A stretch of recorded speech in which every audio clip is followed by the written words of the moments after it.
जय Hind. Unitary method एक एक नियम, आज एक एक नियम चैप्टर यूनिटरी मेथड हम लोग बचपन में पढ़े हैं, वही है। मतलब इनमें यूनिक बातें हैं।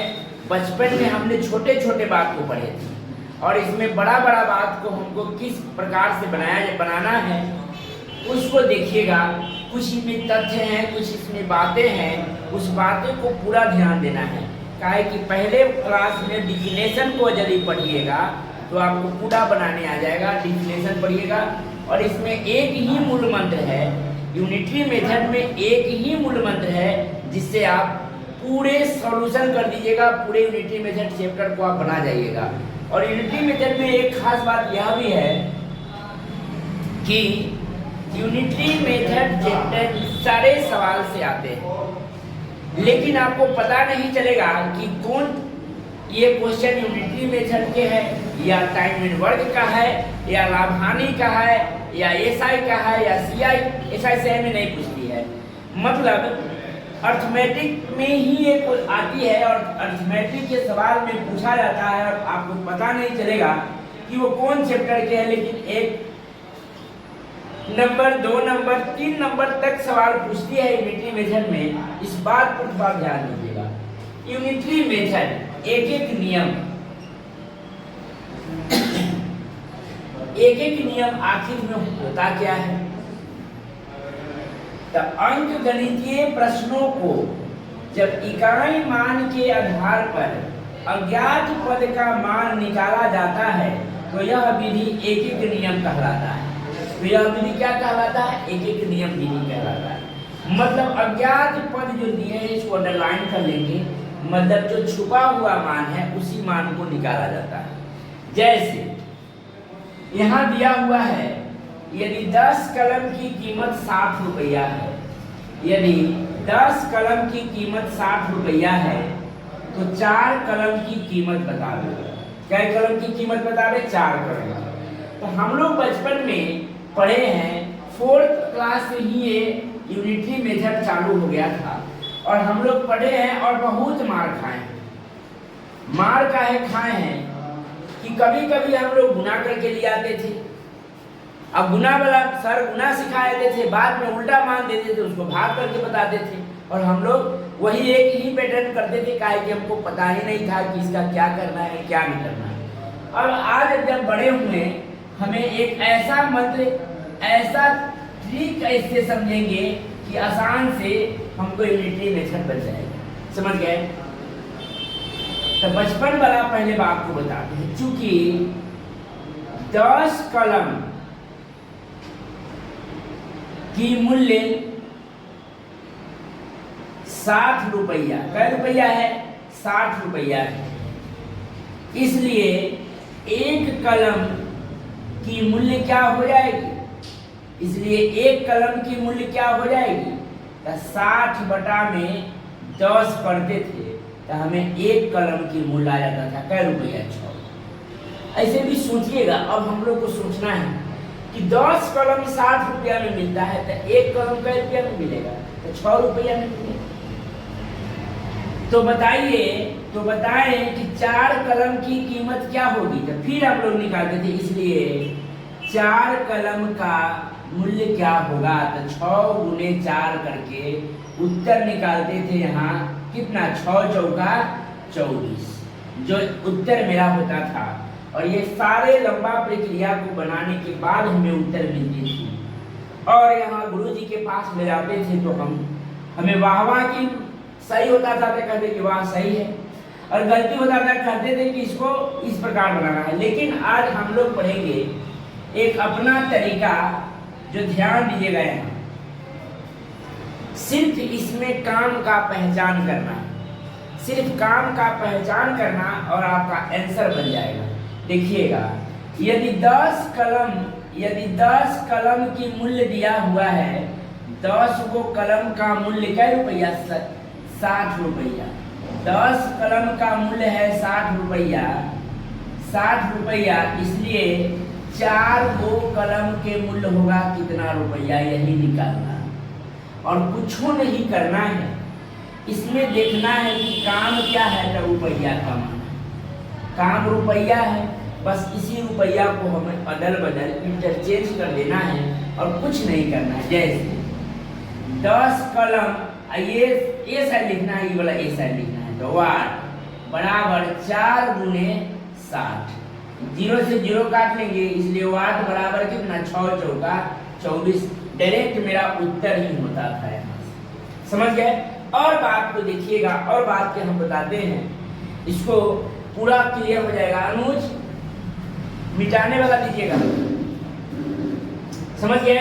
तो आप इसको नोट कर लीजिए, ये बात जो हम लिखाए हैं इसको आप नोट कर लीजिएगा, समझ गए। ये कॉपी में आप लिखते चलिएगा, याद करने की चीज नहीं है, एक बार इसको पढ़ लीजिए। मान प्राप्त करना है, मतलब निकालना क्या है वो करना किया जाता है। तो इसको आप नोट करते हुए यूनिटी मेथड की चलेंगे, और पूरा विश्वास के साथ आपको विश्वास दिलाना चाहता हूँ कि आप यूनिटी मेथड 2 वीडियो में 2 से 3 वीडियो डलाएगी और सारे बात को आप समझ जाइएगा। और हर एक चैप्टर से आप में, हर चैप्टर में यूनिटी मेथड दिया हुआ रहता है, उसको बनाया कैसे रहता है, तो इस प्रकार आप देखिएगा और सीखिएगा। इसको नोट कर लिए।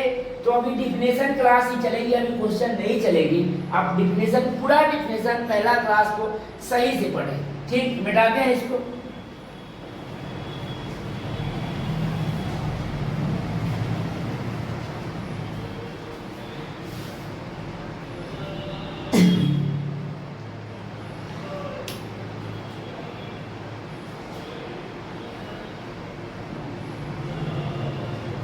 दूसरा सवाल है, यदि 10 मजदूर किसी काम को 40 दिन में करते हैं, यदि 10 मजदूर किसी काम को 40 दिन में करते हैं, 40 दिन में करते हैं, तो 5 मजदूर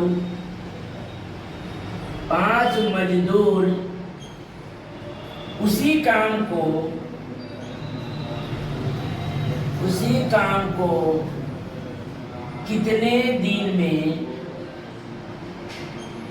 करेंगे। यदि 10 मजदूर किसी काम को 40 दिन में करते हैं, तो 5 मजदूर उसी काम को कितने दिन में करेंगे। सेम सवाल है, सेम बात है, पूरा ध्यान इसमें यह देना है कि उसमें था 10 कलम के मूल्य है 60 रुपया, तो एक कलम का मूल्य है 60 बटा में 1 यानी कि 60 बटा में 10 यानी कि 6 रुपया। इसलिए 4 कलम चुकी था, इसलिए 4 कलम का मूल्य क्या होगा, था 6 चौका 24 आपका उत्तर आया। और वही बात है, वही सवाल है जो यहाँ देखिएगा। इसको 10 मजदूर किसी काम को 40 दिन में करता है, तो लिखेंगे चूंकि 10 मजदूर किसी काम को 40 दिन में करते हैं, कै दिन में करते हैं, तो 40 दिन। इसलिए एक मजदूर उसी काम को कितने दिन में करेंगे, तो बराबर 40 गुने 10। सोचिए जरा, यहाँ था कि 10 मजदूर, 10 कलम का मूल्य था 60 रुपया, तो एक कलम का मूल्य निकाले हैं, तो बटा किए हैं। पूछा काहे कि 10 गो कलम हमको मिलता है 60 रुपया, तो एक कलम के मूल्य निकालेंगे तो सीधे सोचिए ना, इसको भाग करेंगे तो एक कलम का। यहाँ सवाल में कहा कि 10 मजदूर किसी काम को 40 दिन में करते हैं, तो 5 मजदूर उसी काम को कितने दिन में करेंगे। तो पहले तो चूंकि 10 मजदूर किसी काम को 40 दिन, इसलिए एक मजदूर उसी काम को कितना करेगा। देखिए 10 को मजदूर को लगता है 40 दिन, तो एक मजदूर को तो और ज्यादा दिन लगेगा। सोचिए जरा, दिमाग से बनाइएगा, सीधे ये नहीं कीजिएगा। हम लोग बचपन में यही करते थे। गुरुजी बताते थे कि 10 कलम के मूल्य 60 रुपया, तो एक कलम के मूल्य कितना है, इतना। और हम लोग कहते हैं कि सर बताए हैं कि 10 बराबर 40, 1 बराबर 40 बटे में 10, जाते थे धान डालते धागे दे देते थे। लेकिन वहाँ हम लोग यही गलती करते थे, हम लोग को समझदारी कुछ कम था, ये समझते तो वही दिन हम लोग को क्लियर हो जाता। इसलिए ये दिया था, मूल्य दिया हुआ है कै गो के दाम, 10 गो के, तो 1 गो के निकालने के लिए भाग करे हैं, तो 4 गो के निकालने के लिए क्या किए हैं, गुना किए। वही बात है कि 10 मजदूर किसी काम को 40 दिन में करते हैं, तो एक मजदूर उसी काम को कितना दिन में करेगा, तो 40 गुने 10, यहाँ गुना करेंगे, हालांकि 1 गो से करवाना है तो और ज्यादा दिन लगेगा। इसलिए 5 मजदूर उसी काम को कितने दिन में करेगा, तो 40 गुने में 10 और बटा में कितना 5, 5 दूनी 10, यानी कि कै दिन में, 80 दिन में। कै दिन में करेगा, 80 दिन में करेगा। ये तो हम पहलुका विधि से जो बचपना में सीखे हैं उस तरीके से हमने बताया, लेकिन आजकल जो हम लोग अपना एक तरीका ढूंढे हैं जो आसान से हम बना देंगे, वो तरीका को आप लोग अपनाइएगा और देखिएगा। हमें आशा नहीं, पूरा विश्वास है कि ये बात को आप लोग सीखिएगा और यूनिटी मेथड चैप्टर को आप ध्यान की बना दीजिए। देखिए कहा कि 10 मजदूर, 10 गो मजदूर किसी काम को, किसी काम मतलब ये वो काम है जिसको कै दिन में करता है, तो 40 दिन में करता है, लिख दिए। और एक बात और ध्यान देनी है, आदमी के ग्रुप में आदमी, काम के ग्रुप में काम, दिन के ग्रुप में दिन, मतलब पूरा पूरा साफ है कि जिसके ग्रुप में जो रहेगा उसी के ग्रुप में हम बैठाएंगे। तो 10 मजदूर किसी काम को, मतलब ये वो काम है 40 दिन में करता है, तो 5 गो मजदूर, तो 5 गो मजदूर उसी काम को, मतलब वही काम बराबर है, कितने दिन में करेगा, मतलब निकलेगा तो दिन, निकलेगा तो दिन, लेकिन हमको देखना है कि इसमें काम क्या है। इसमें काम, तो काम देखिए, तो काम यही न है, तो काम दोनों हम की बराबर है, तो काम को लिखे, इंटरचेंज करे चाहे न करे, लिखे चाहे न लिखे, लेकिन लिखे के तभी समझिएगा, आगे बहुत सारे सवाल मिलेंगे और यही तरीका पर आपको बनाना होगा। ये तरीका पर फेलियर कर जाइएगा, कहा कि 1-2 नहीं मिलेगी, इसमें बहुत सारे बातें मिलेगी। 12 मजदूर 1380 रुपया, 4/5 काम को करने में इतना दिन लिया, तो 18 बढ़ाई इतना काम को इतना रुपया, बहुत सारे बात आएगा, इसलिए इस पर बैठाइएगा। और एक बात ध्यान में रखना है कि काम के ग्रुप में काम, आदमी के ग्रुप में आदमी, दिन के ग्रुप में दिन, जो जिसके ग्रुप में है ग्रुप में बैठाएंगे, काम को ही पहचान करके एक काम को अदल बदल कर देंगे, बस बन जाएगा।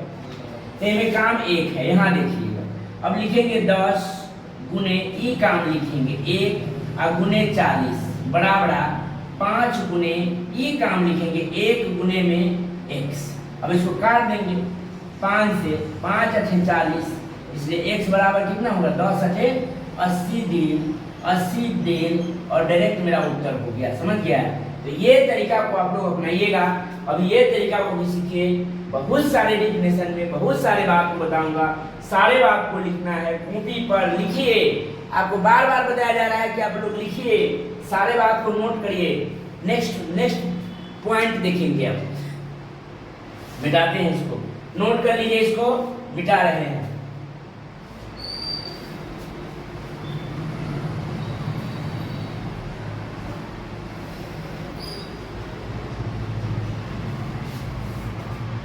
नेक्स्ट देखिएगा,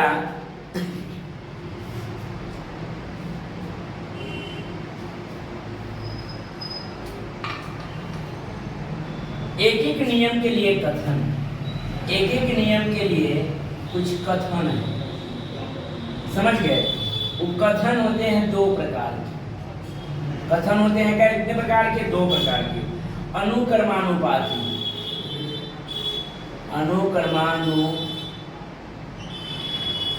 अनुक्रमानुपाती विचरण, और एक होता है व्युत्क्रमानुपाती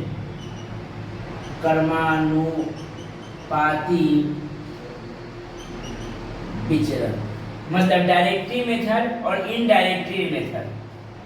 अनुक्रमानुपाती विचरण और व्युत्क्रमानुपाती विचरण। अनुक्रमानुपाती डायरेक्टली DIRECTLY डायरेक्टली मेथड, और एक होता है इनडायरेक्टली INDERS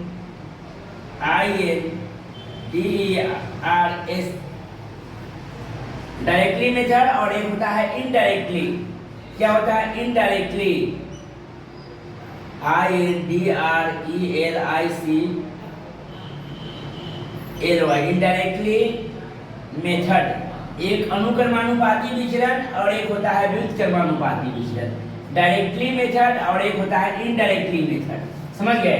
इनडायरेक्टली और डायरेक्टली इसमें देखना है, लेकिन हमें पढ़ना है डायरेक्टली पढ़ना है। डायरेक्टली मेथड मतलब अनुक्रमानुपाती विचलन पढ़ना है। तो अनुक्रमानुपाती विचलन लिखकर डैश लिखिएगा, अनुक्रमानुपाती विचलन लिखकर डैश, और इसमें कुछ बातें लिखाएंगे, उस बातों को लिखना है। अनुक्रमानुपाती विचलन लिखकर डैश लिखिएगा और लिखिएगा वैसा विचलन, वैसा कथन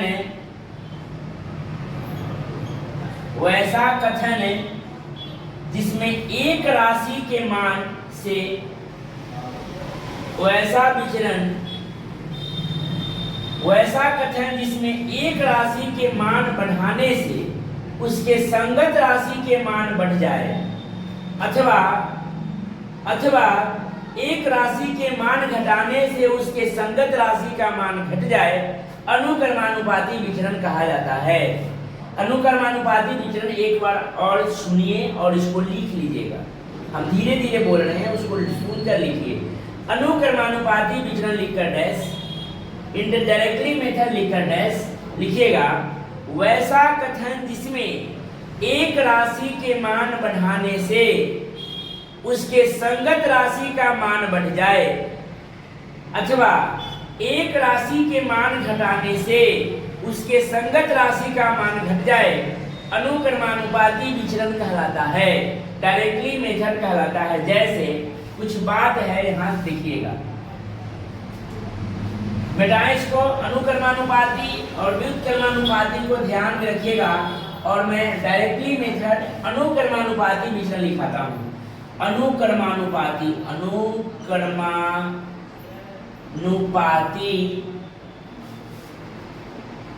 विचलन, और एक होता है व्युत्क्रमानुपाती विचलन।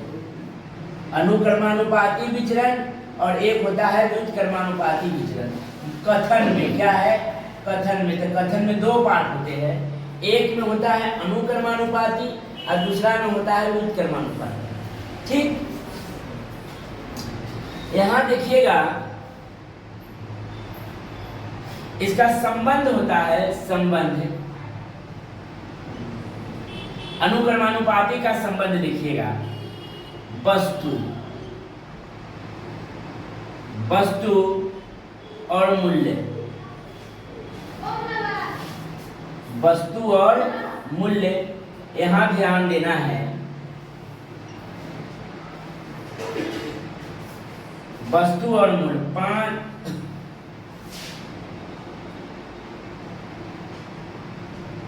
वस्तु और मूल्य देखना है। 10 गो यहाँ आपको पूरा समझा दिया जाएगा, पूरा समझा देंगे।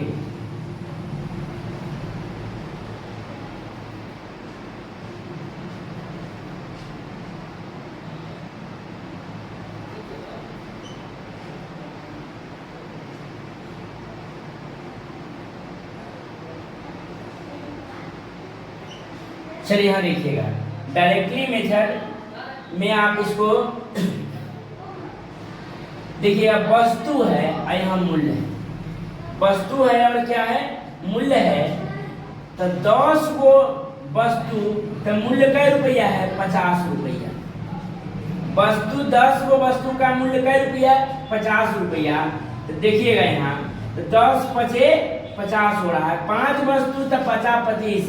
देखिए वस्तु घटा तो मूल्य भी इसका घट गया। अब वस्तु देखिएगा, 5 वस्तु 10 वस्तु से 5 वस्तु हुआ तो 50 से क्या हो गया? 25। पूरा समझिएगा, इसको आप डिफिनेशन लिखाए हैं। वैसा कथन जिसमें एक राशि के मान बढ़ने से उसके संगत राशि के मान बढ़ जाए और एक राशि को घटाने से उसके संगत राशि का मान घट जाए, अनुक्रमानुपाती विचरण कहलाता है। जैसे देखिएगा, अगर यह 20 को हो गया, 10 गुना 20 तो 50 गुना 100 हो गया। मतलब वस्तु घटेगा तो मूल्य भी घटेगा, अब वस्तु बढ़ेगा तो मूल्य भी क्या होगा, बढ़ रहा है।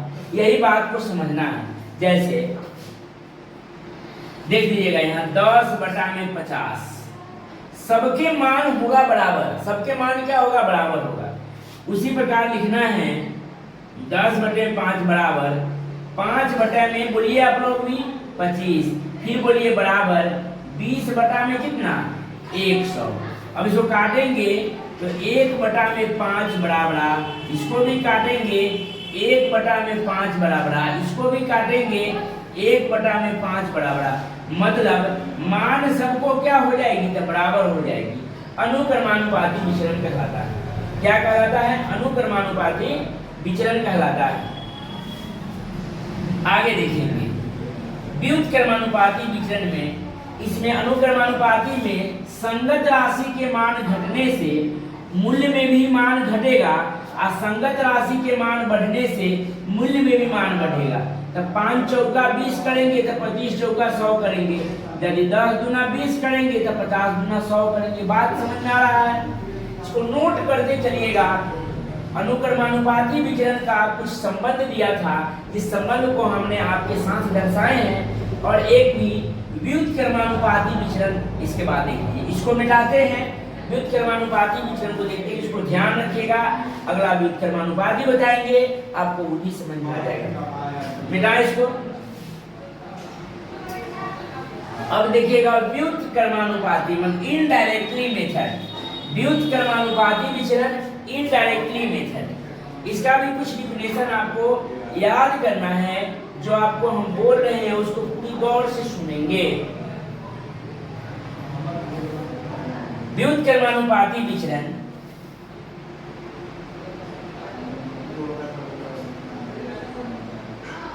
व्युत्क्रमानुपाती विचरण वैसा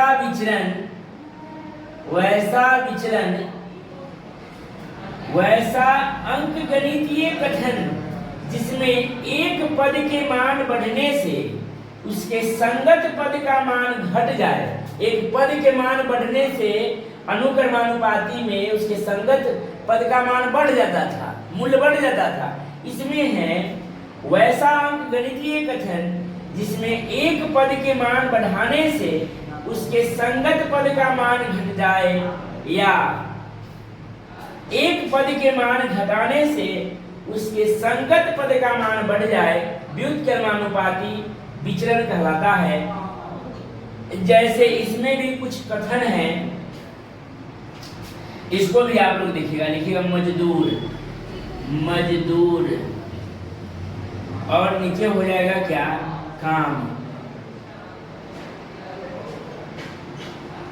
काम यानी कि दिन।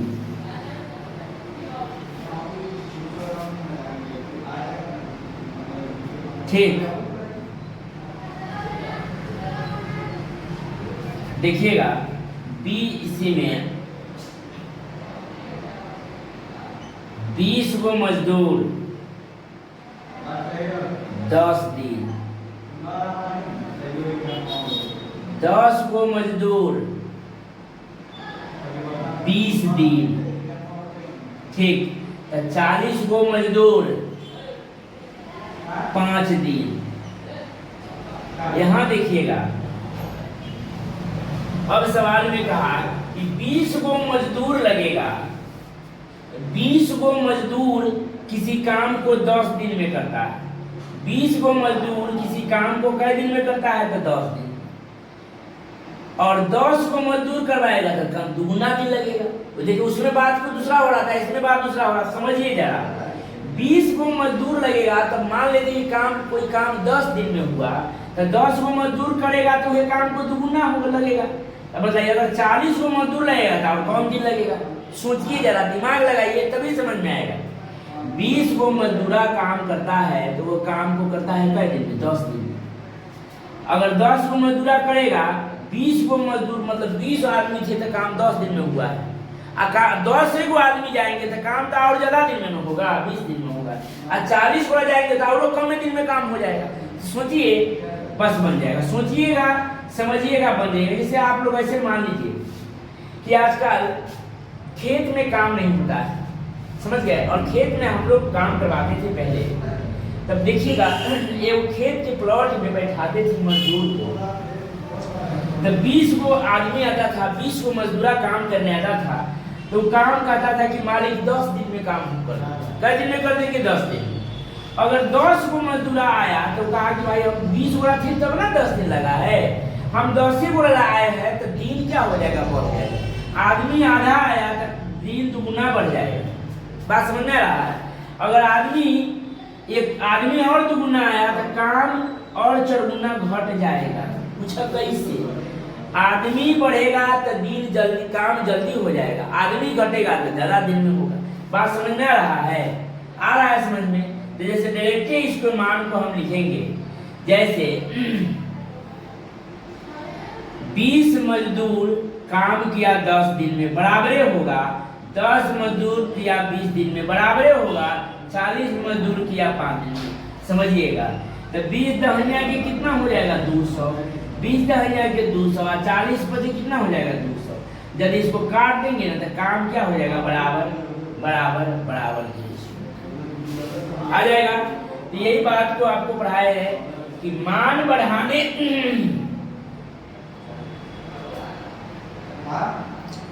लिखाए हैं वैसा कथन जिसमें एक राशि के मान बढ़ाने से उसके संगत राशि का मान बढ़ जाए, एक राशि के मान घटाने से उसके संगत राशि का मान घट जाए, अनुक्रमानुपाती विचलन डायरेक्टली मेथड कहलाता है। अब व्युत्क्रमानुपाती में ध्यान से सुनिएगा और सीधे इसका रिवर्स हो जाता है। वैसा कथन जिसके एक राशि के मान बढ़ाने से उसके संगत राशि का मान बढ़ जाता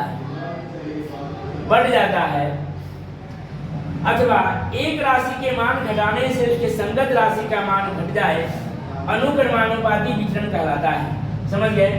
अब इसमें हम लोग बात के बहुत पढ़े, बहुत डिफिनेशन को पढ़े, और आप लोग पढ़ लीजिएगा, दोबारा देख लीजिएगा, तिबारा देख लीजिएगा, डिफिनेशन समझ में आएगा, क्वेश्चन तो चटाचट बनेगा स्पीड में।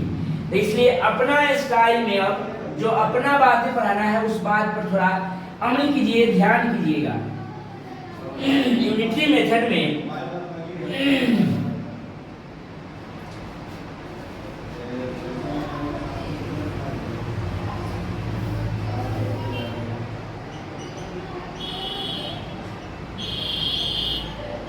अपना स्टाइल, न डायरेक्टली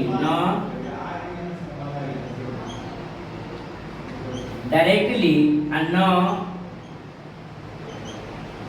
इनडायरेक्टली, न डायरेक्टली बनाना है और न इनडायरेक्टली बनाना है। अपना स्टाइल में बनाना है, काम को इंटरचेंज कर देना है, काम को अदल बदल कर देना है और बन जाएगा। समझ गए? तो न हमको डायरेक्टली पढ़ना है और न ही इनडायरेक्टली पढ़ना है। हम जो पढ़ाते हैं उसी तरीके पर आपको पढ़िए और सारे आसान, बहुत आसान हो जाएगा। जैसे एक सवाल को देखिएगा, 18 व्यक्ति 140 मीटर लंबी दीवार को न डायरेक्टली न इनडायरेक्टली अपना स्टाइल, एक दो सवाल आपको इससे हम पढ़ा देते हैं, समझ गए? एग्जाम्पल से और क्वेश्चन से हम सवाल एक दो को पढ़ाने के बाद बताएंगे, ठीक ना? देखिए 18 व्यक्ति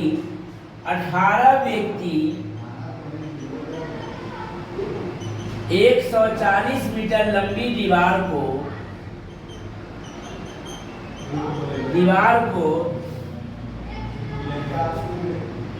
42 दिन में बनाते हैं, 42 दिन में बनाते हैं, 42 दिन में बनाते हैं। तो बताइए 30 व्यक्ति,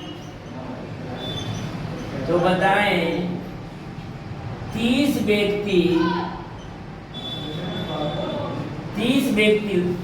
100 मीटर लंबी दीवार कितने दिन में बनाएगा?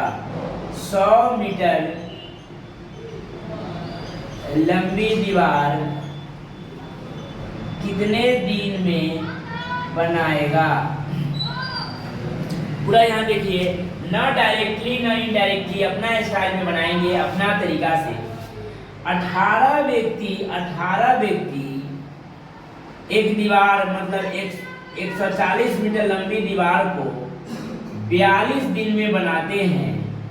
तो बताएं कि 30 व्यक्ति, जब व्यक्ति के ग्रुप में व्यक्ति 100 मीटर लंबी वैसे ही दीवार को कितने दिन में बनाएगा। बस कुछ नहीं करना, चुका चुकी करने से कुछ नहीं होगा। हम लोग चुका चुकी पर नहीं बनाएंगे, अपना तरीका बनाएंगे कि 18 व्यक्ति जाता है 140 मीटर लंबी दीवार को 42 दिन में बनाता है। तो 30 व्यक्ति 100 मीटर वैसी ही दीवार को कितने दिन में बनाएगा। बस इसमें ढूंढना है कि काम क्या है। क्या ढूंढना है कि काम क्या है। काम को पहचानेंगे, बन जाएगा।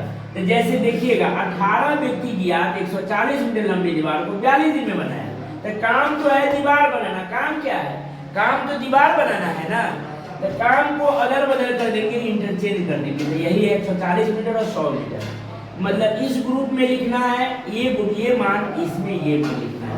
जैसे यहाँ देखेंगे 18 व्यक्ति 140 मीटर, तो यहाँ 100 लिखना है। 100 गुने 42, सिर्फ काम को ही बदलेंगे, समझ रहे हैं। तो 30 व्यक्ति 140 मीटर को कितने दिन में बनाएगा। बस काट देना है, 00 से 00 कट जाएगा। 14 तिहाई 42, 3 से 3 कट जाएगा। x बराबर कितना? x बराबर कितना आ जाएगा? 18 दिन में। कै दिन में आ जाएगा? 18 दिन में आपका उत्तर हो जाएगा। क्या करना है इसमें? काम का पहचान करना है, और काम आपका बना समझने आ गया, बस उत्तर धाए लाके आ जाता है। मतलब काम को हम पहचान करेंगे। एक बात को और आप देखिए, उसके बाद आपको क्वेश्चन पर ले चलेंगे। एक बात को और डिफिनेशन में ही समझने की कोशिश करें। जैसे इसको नोट कर लीजिएगा, आपको मिलेगी सवाल में, सवाल आएगा तो मिलेगा, लेकिन आप लोग इसको नोट कर लीजिए। नोट रहेगा तो आपको समझ में आएगा। इसको मिटाएं, एक सवाल और लिखेंगे, उसको आप देखिएगा। बड़े इत्मीनान से, बड़ा मजा आएगा सवाल बनाने में, बहुत इंटरेस्ट आएगा। आप सारे सवाल को सीख जाएंगे। लिखिएगा, आप लोग भी लिखिएगा। 12 बढ़ई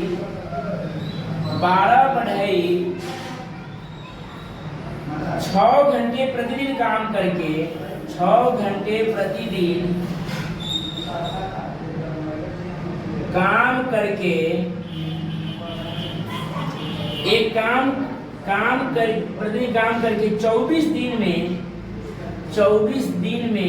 460 कुर्सी बनाते हैं।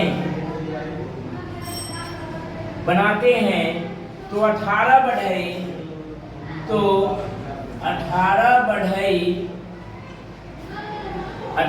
बढ़ई 8 घंटे प्रतिदिन काम करके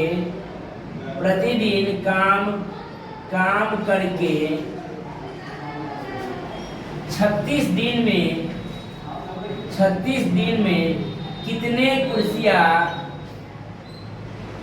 बनाएगा। कुछ नहीं करना है, काम को अदल बदल कर देना है। चूंकि पर इसलिए करने से इसमें डिफिनेशन गलत हो जाएगी और आप लोग लॉन्ग प्रोसेस में जाइएगा। लेकिन लॉन्ग प्रोसेस नहीं बनाना है, कंपटीशन में जल्दी से जल्दी बनाना है। एक दूसरे को मात देकर आपका नंबर ज़्यादा लाना है। इसलिए इसका तरीका जो मैं बताता हूँ उस तरीका को देखिए। 12 कारीगर 6 घंटे प्रतिदिन काम करके 24 दिन में 460 कुर्सियाँ बनाते हैं। चेयर 460 कुर्सियाँ बनाते हैं। तो 18 बढ़ई कारीगर के साथ कारीगर 18 बढ़ई 8 घंटे प्रतिदिन काम करके 36 दिन में कितनी कुर्सियां बनाएगा। यही काम क्या है? तो कुर्सी बनाना। काम क्या है? कुर्सी बनाना। कुर्सी को हम इंटरचेंज कर देंगे, बन जाएगा। यही काम है कुर्सी बनाना। लिखेंगे, काम को अदल बदल कर देंगे। लिखेंगे 12 गुने 6 गुने 24 गुने x बराबर 18 गुने 8 गुने 36 गुने 460। अब इसको काट देंगे, जो आएगा मेरा उत्तर आएगा, ठीक ना। काटिए यहाँ, 12 तिहाई 36, 6 तिरी 18, 8 से 8 तिरी 24, 3 से 3 काट लेंगे, यानी सारा कट गया। x बराबर 6 तिरी 18, 4 तिहाई 12, 1 13, 1380 कुर्सियां बनाएंगे। कितना कुर्सियां बनाएंगे? 1380 कुर्सियां। 12 कारीगर 6 घंटे 24 दिन में 460 कुर्सियां बनाते हैं। 18 कारीगर 8 घंटे 36 दिन काम करके कितनी कुर्सियां बनाएंगे? तो काम क्या है? तो कुर्सी बनाना। बस काम को अदल बदल कर देना है, कुछ नहीं करना है, चाहे जितना बड़ा लंबा प्रोसेस हो। कारीगर के साथ कारीगर, घंटा के साथ घंटा, दिन के साथ दिन, कुर्सी के साथ कुर्सी, मतलब अपने ग्रुप में रखेंगे, अपने ग्रुप को अपने ग्रुप में रखेंगे, ग्रुप को नहीं चेंज करना है। जैसे आदमी का शादी विवाह आदमी से करते हैं ना, तो अपने ग्रुप में रखेंगे। और जानवर का कैसे करवाते हैं? तो जानवर से। तो अपने ग्रुप में रखेंगे। सिर्फ देखना क्या है कि काम क्या है, काम को अदल बदल कर देंगे और काट के जो आएगा मेरा उत्तर आएगा। धन्यवाद। फिर आप लोग से क्वेश्चन लेकर कल नेक्स्ट वीडियो में हम आएंगे बहुत जल्द। आप लोग अब डिफिनेशन को पूरे से देख लीजिएगा और एक दिन और वेट कीजिए, अगले दिन आपको 1 नंबर क्वेश्चन से मिलेगा। धन्यवाद। तब तक के लिए इजाजत चाहते हैं। Bye bye, good night.